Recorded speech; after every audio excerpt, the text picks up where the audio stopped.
Sejam muito bem-vindos a mais um review de tênis de corrida. Meu nome é Vitor Alves, sou fisioterapeuta esportivo e corredor amador. E já aproveitando, se inscreva no canal para acompanhar cada vez mais vídeos relacionados à saúde e esporte. Então, bora pro vídeo. Então, para quem acompanhou alguns vídeos anteriores, viu que eu fiz o review do Rebellion Pro 3 da Mizuno. E hoje, como vocês já viram na legenda, nada mais nada menos que um primo ou talvez irmão do Rebellion Pro Low. Então, uma versão muito semelhante ao Rebellion Pro 3, porém aqui com umas pequenos detalhes que podem deixar esse calçado um pouco mais democrático. Mas será que na prática isso muda tanto assim? Vamos falar sobre isso. Qual a principal diferença do Rebellion Pro 3 para o Rebellion Pro Low que a Mizuno coloca? Então, assim, como eu havia comentado, o Rebellion Pro 3, assim como as duas versões anteriores, 1 e 2, ele é um tênis um tanto quanto agressivo. Por quê? O que a Mizuno desenvolveu? Uma entressola, um formato de entressola que deixasse ela com as medidas de altura de entressola dentro do que é permitido, né? Então, ela coloca aqui na região do calcanhar um pouco menos de espuma e deixa um ângulo de inclinação bem significativo para que de fato a espuma, que é muito macia, muito responsiva, ela toque a placa e dê esse movimento que a gente tem visto muito na internet falar de movimento de pogobol. Então, esse movimento de trampolim, essa catapulta, né? Então, qual que é o ponto negativo? É um tênis que acaba sendo pouquíssimo democrático. Por quê? Deixa um tanto quanto instável nesse sentido torsional. Então, se você já tem... E esse é um ponto, e aí agora, enquanto entra a parte fisioterapeuta, né? Algum grau de pronação, esse movimento que a gente tem, esse desabamento do arco, isso é natural, isso é fisiológico. Porém, algumas pessoas podem ter essa pronação muito abrupta usando o Rebellion Pro, no caso 3. Então, quanto maior essa altura da entressola, essa pronação pode ser mais abrupta. Então, o que a Mizuno pensou? Bom, vamos desenvolver um tênis também com os mesmos recursos tecnológicos, porém, agora com um pouco mais democrático. Aí vem a ideia do Rebellion Pro Low.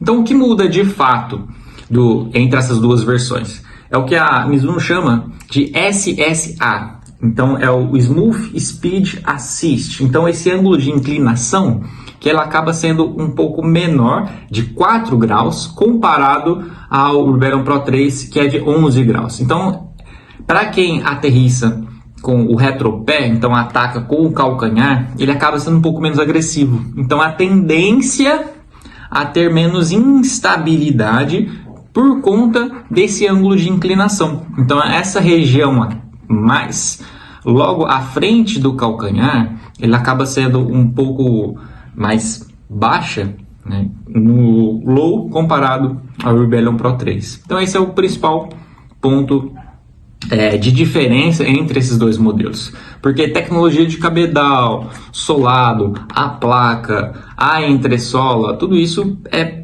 praticamente idêntico. E aí o que pode mudar mais aí na riqueza dos detalhes é com relação à coloração, né? Então é basicamente invertida na região mais do calcanhar. No Rebellion Pro 3 é azul e aqui esverdeado. Do contrário, no Rebellion Pro Low, ele é mais azulado na ponta do pé e esverdeado no calcanhar.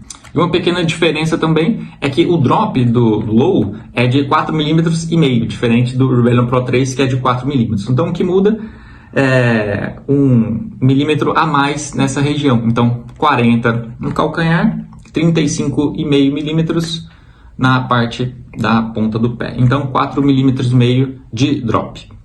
Mas para quem não acompanhou o vídeo que eu já havia postado sobre o Rebellion Pro 3, vamos aos detalhes, aí a parte técnica desse tipo de calçado. E no final eu vou comentar, será que tem alguma diferença significativa entre esses dois modelos?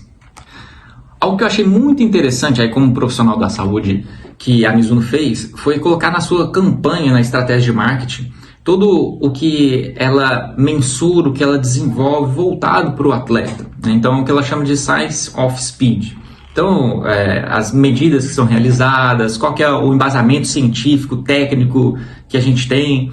Então, enquanto marca, eu achei isso muito interessante. Inclusive, acompanha aí nas redes sociais da Mizuno. Eu acho algo bem interessante, bem cultura japonesa mesmo, né? Então, deixar a ciência, a tecnologia a favor do atleta, a favor do desenvolvimento de produtos tecnológicos de boa qualidade, né? Seja o atleta alto rendimento ou recreacional, como a maioria de nós. Então, quais foram os fatores que levaram ela a desenvolver produtos com essa riqueza, né, de qualidade? Então, aqui a gente tem uma entressola que é fruto disso. Entressola e aí um único material, que é o Energy XP. Então ela é em todo a entressola, a gente só vai ter esse material. E aí a gente tem, diferente do que se tinha nas versões anteriores, e aí comparado ao Rebellion Pro 1 e 2, o 2 a gente via a placa, que é a Mizuno Wave, então a placa com infusão de carbono, dá para vê-la somente agora nessa região do calcanhar. Antes ela era toda vazada aqui, o que dá um pouquinho mais de instabilidade no material. Então, um único material de entressola, Energy XP, nós temos gravados aqui na região medial do tênis. Na região lateral, o SSA, que eu havia comentado com vocês, né, Smooth Speed Assist. Então, o que é o facilitador, né, para esse trampolim. E a placa com infusão de carbono, ela fica vazada também na lateral e na região medial, além dessa região do calcanhar.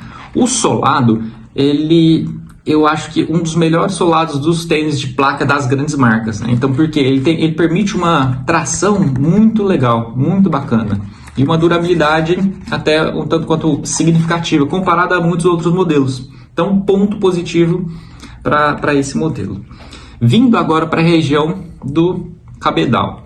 O cabedal, pessoalmente, eu acho ele muito bonito e é bem respirável. Então, percebam aqui essas tramas, né, esses cortes a laser. E ele possui algumas regiões com uma maior estrutura nessa região, né?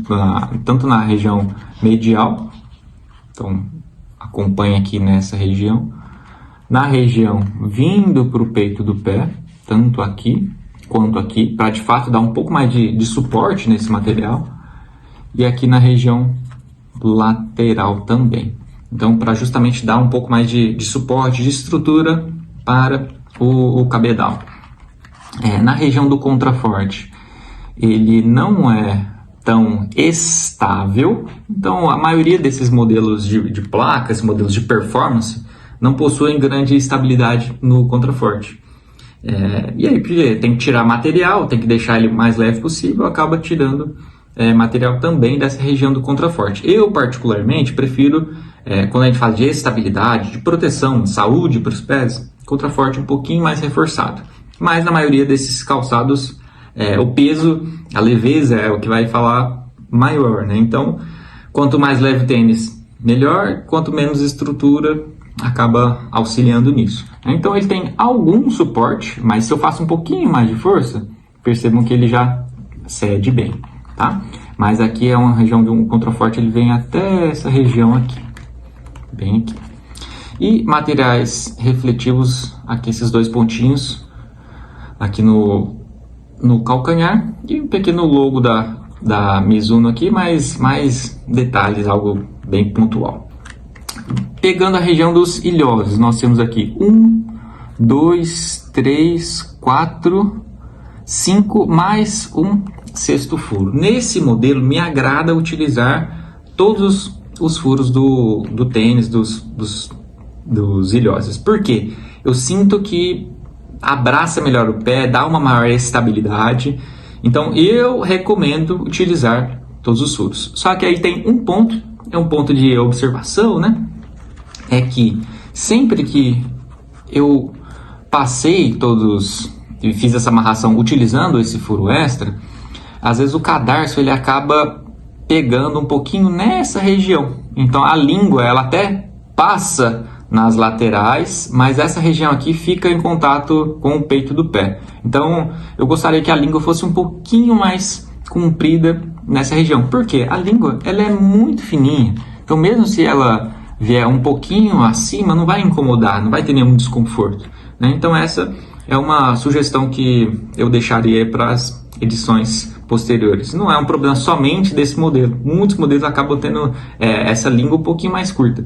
Incomoda? Não. Se eu não utilizasse esse último furo, não teria problema nenhum. Mas como eu gosto, eu sinto maior estabilidade e recomendo que faça, a língua acaba sendo um pouquinho curtinha, mas somente nessa região que ela tem esse corte, tá? Nas regiões laterais ela de fato encobre todo o cadarço, então isso não é um grande problema. E vindo aqui para a região, já que a gente está falando da língua, ela possui um ponto aqui de passar o cadarço e também agora um pouco mais acima, 2 pontos em que o cadarço passa por ela, tá? Então um ponto aqui e 2 pontos nessa região mais lateral. E é uma língua que não possui fixação no cabedal, tá? Nenhum dos pontos ela é fixa no cabedal nas laterais. E aqui, como eu havia comentado com vocês, os suportes que dão maior estrutura, aqui em cinza ou prata, né, auxiliam justamente para dar um maior suporte no cabedal. A gente consegue ver aqui nessa parte interna, nesses pontos aqui. E agora, aquela questão que eu havia comentado. A minha percepção mudou muito com relação à instabilidade do Urbelion Pro 3 para o Low. Pessoalmente, senti pouca diferença no quesito instabilidade. Então, eu não senti que o Low me desse uma maior estabilidade, um maior suporte comparado ao Urbelion Pro 3. Então, pessoalmente, eu ainda acho que prefiro o Urbelion Pro 3, considerando propulsão. Eu acho que ele empurra um pouquinho mais. Então, eu escolheria, se fosse para ter um modelo apenas, eu iria de Urbelion Pro 3, correndo aí numa velocidade de mais ou menos 13, 13,5 até 14 km por hora. Agora, o que eu considero aqui como pontos para você refletir e para você pensar caso esteja pensando em adquirir um desses modelos.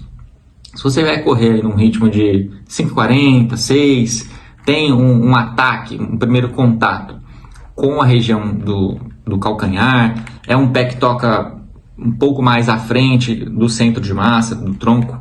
Então eu sugiro o Urbelion Pro Low, que aí de fato eu acredito que você vai ter um pouco mais facilidade de adaptação. O Urbelion Pro 3, pela altura que ele tem nessa região aqui, a entressola, eu não recomendo. Acho que de fato ele pode gerar um pouco mais de instabilidade. Agora, se você vai fazer aí maratona para 2h40, acho que não tem porquê não investir no Urbelion Pro 3 comparado ao Low, porque aí vai ser realmente alta velocidade, e aí vamos utilizar o que a tecnologia tem para nos oferecer. Então essa é a minha consideração. Então, correndo aí uma velocidade um pouquinho maior, para mim, né, eu não senti, em termos de instabilidade, diferença do Urbelion Pro Low para o Urbelion Pro 3. Certo? Isso é a opinião pessoal. Recomendo que, se você tiver nessa dúvida, testem, vá até uma loja que tenha alguma esteira, que você possa, de fato, testar esses dois produtos. Por quê? O investimento é considerável, né? Então, o preço de lançamento no Brasil é R$2.000. Então, R$ 1.999,99. Lembrando que não possuo nenhum conflito de interesses, então esses modelos não foram adquiridos da minha parte por agências ou pela própria marca, não foi a Mizuno que me enviou. E se um dia assim for, vocês saberão já no vídeo, deixarei isso bem claro. Então, se esse vídeo foi útil para você, peço novamente que se inscreva no canal, curta esse vídeo para acompanhar cada vez mais conteúdos relacionados à saúde e esporte. Um abraço, bons treinos e até mais!